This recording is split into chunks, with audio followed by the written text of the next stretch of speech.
One of Earth's material that we probably take most for granted is soil, commonly referred to as dirt. Soil is formed through the weathering of rocks to smaller materials and decay of plant and animal matter. It's composed of both organic, once living, and inorganic or non-living materials. Organic material is called humus and consists of dead plant and animal matter. Inorganic material consists of varying amounts of sand, silt, and clay.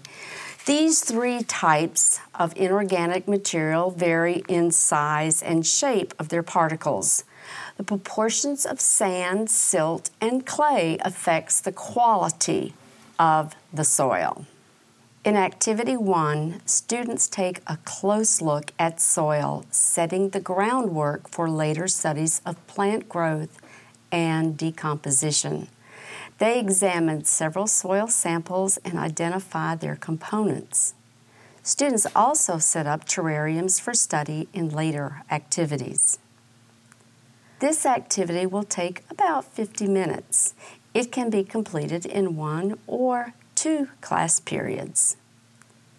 The vocabulary introduced in this activity is decay, sand, silt, soil, and terrarium. For this activity, from the kit, you will need potting soil, small plastic containers, tweezers, and magnifiers.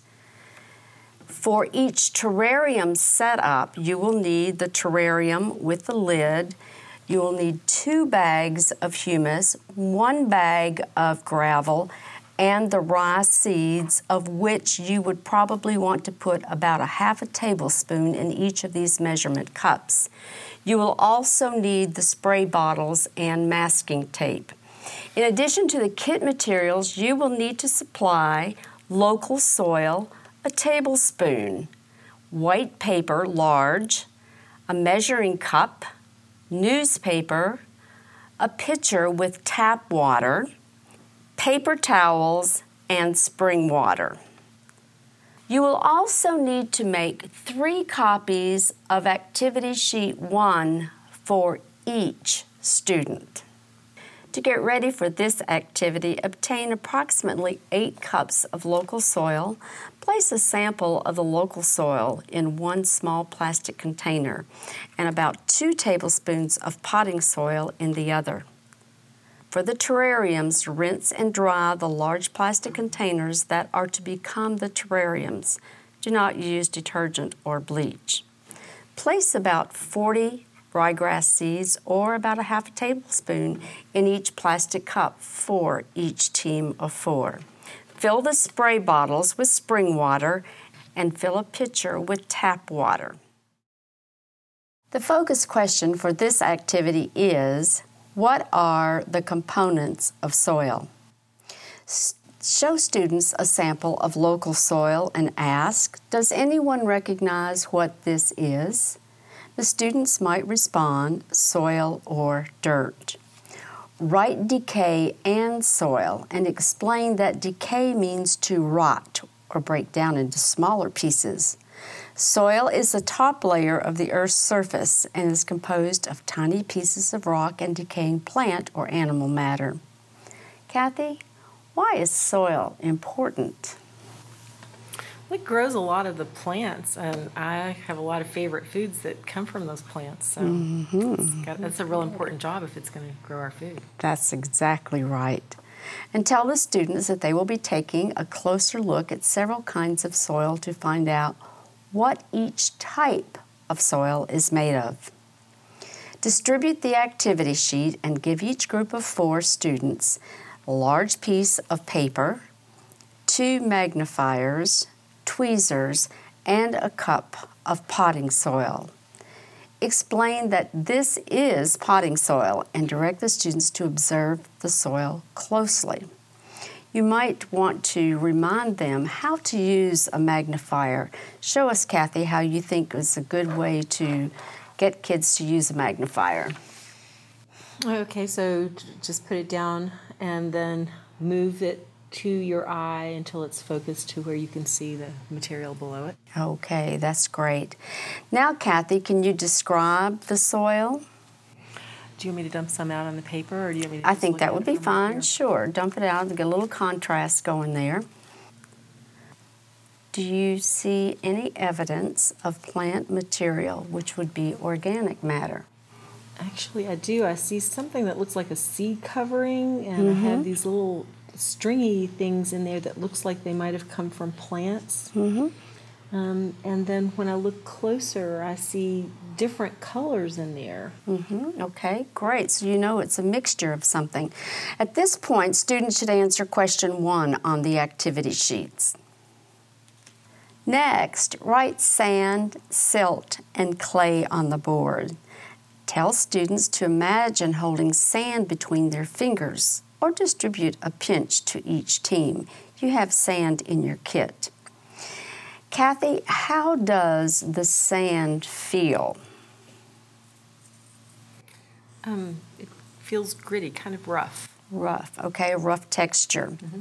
Explain that silt is composed of smaller particles than sand and is smoother. Clay is made of particles even smaller than silt and is smoother than silt. Kathy, let's test the potting soil for sand, silt, and clay components. First of all, we're going to put a small amount of potting soil in a container and add water and rub the wet soil between your fingers.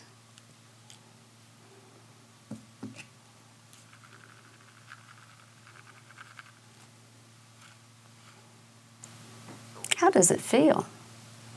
Well, it doesn't feel nearly as gritty as the sand did, but I do feel some little grit in there. But it has kind of a smooth feel to it, too. So it probably has some silt. Tell the students that if it feels gritty, sand is present. If it feels slippery, like soap, silt is present. If it feels sticky, clay is present. Demonstrate for students how to perform the snake test to determine if soil is made up mostly of one of the 3 components. If you have rubber gloves available for the students, this will make for an easier cleanup. So the first thing you're going to do is you're going to take a small amount of damp soil between the palms of your hand to try to make a snake. You'll make a ball first and then just kind of roll it to make a snake. Okay?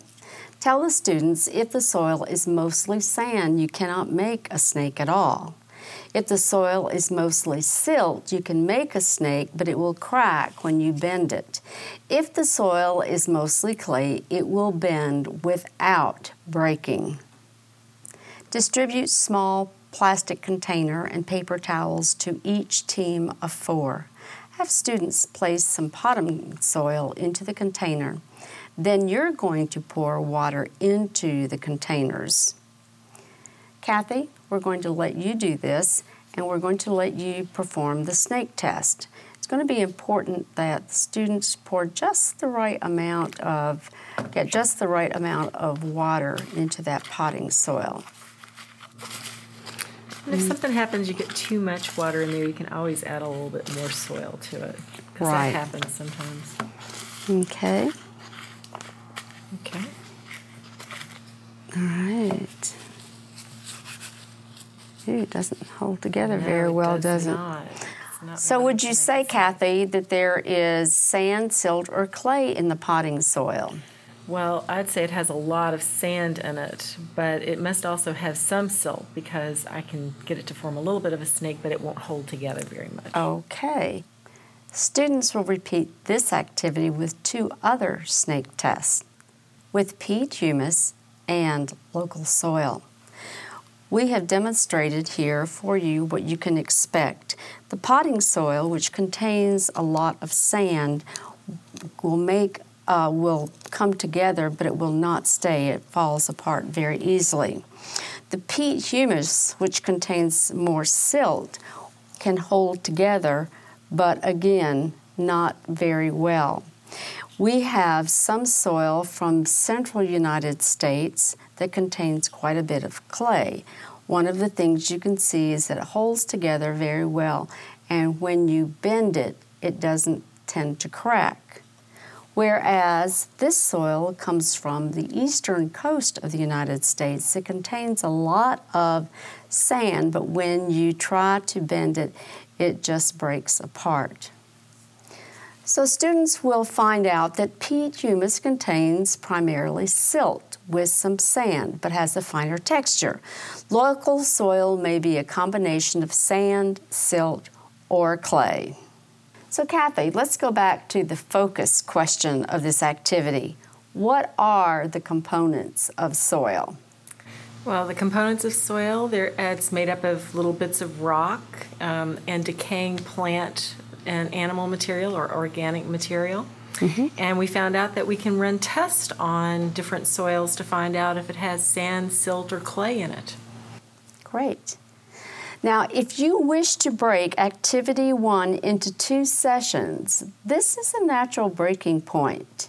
In the next part of this activity, students will build terrariums. Write terrarium on the board and explain that a terrarium is a clear-sided container that it's used for keeping plants and small animals indoors. Each team will be setting up a terrarium to study for most of the future activities. Distribute a large plastic container with a lid, gravel, humus, and a cup with rice seeds to each team. Kathy, let's build a terrarium. Okay, sounds fun. All right, first of all, what we want to do is we want to empty the gravel into the bottom of the terrarium and spread evenly.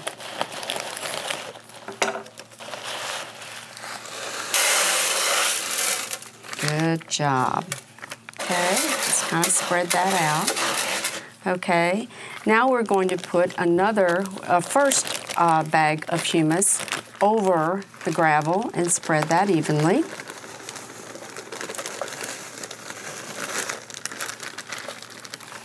Okay, I like these clear plastic containers because the students will be able to see the root system growing.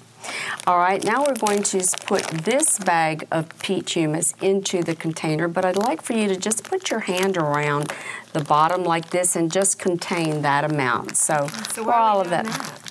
Well, we're going to be using that to cover the ryegrass seeds, and that just a handful is all that we need. Okay, now let's spread that evenly. Great. Now when we pour the ryegrass seeds in, we're only going to sprinkle those as evenly as possible across half of the terrarium. Okay, good job. Now we can take the humus, peat humus, and we can sprinkle that evenly on top.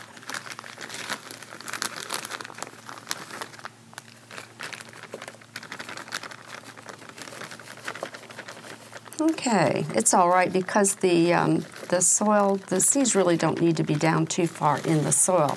That's great.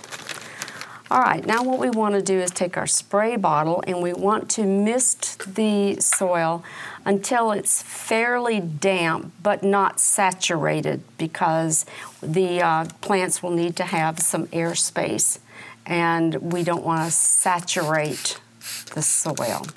Do you think I need to do it all the way across? Yeah, go ahead and do it all the way across. That's good. That's great. Now, students should cover and label their team's terrarium and put it in a sunny place in the classroom so they can put their team's name on that piece of masking tape. Okay. And the terrarium should be watered every 2 or 3 days to keep the soil moist but not saturated. Okay, good job. Thank you. Return leftover potting soil to the original bags to be used in later activities. Save the local soil for use in Activity 6. Rinse and dry the small plastic containers and place them in the kit. Collect the tweezers, magnifiers, plastic cups, gravel, seeds, and masking tape and return them to the kit. Store the spray bottles near the terrariums. Direct the students to recycle or dispose of newspaper and to wash their hands. Guide the students to read pages 2, 3, and 13 in the Delta Science Reader.